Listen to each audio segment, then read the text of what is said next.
Sa isinagawang press briefing at courtesy call ng mga media sa Camarines Sur at bagong opisyal ng PNP Press Corps sa probinsya, humarap si Provincial Director Colonel Virgilio Olalia Jr. kasama ang mga Chief of Police ng mga bayan sa probinsya. Nagkaroon ng forum kung saan tinalakay ang maayos at magandang ugnayan ng pulis at mga mamamahayag. Layo nitong mas mapaigting ang ugnayan ng pulisya at media bilang partner sa pagpapalaganap ng impormasyon sa publiko. Nagkaigwa kita ng forum, media forum, kaibahan po si Gabos ng Chiefs of Police kang Kamsur PPO and so member man po kang Press Corps.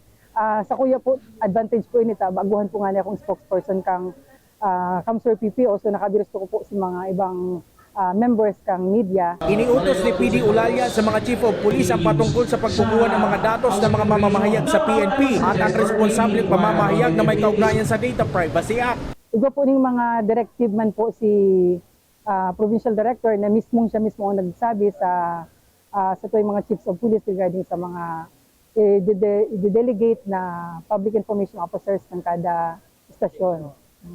So magayon po ining maray na activity na ini.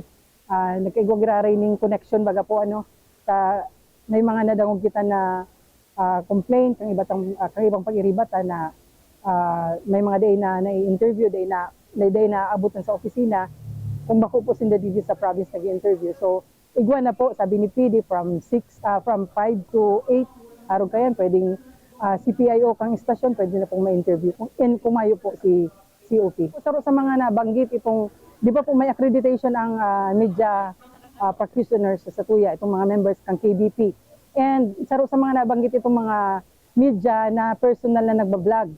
Ano po? So iyan po ang nabanggit kanina sa Data Privacy Act. Kasi po kung sa Data Privacy Act po ma-violate po itong data kang sarong tao na pigbabareta ta, posible po kitang magkaigwa ning kaso. Gayunpaman, nais ng pamunuan ng PNP na maging maganda at maayos ang ugnayan ng PNP at media sa pagpapalaganap ng balita sa publiko kaugnay sa mga kaganapan sa probinsya. Jan Amador, CSN.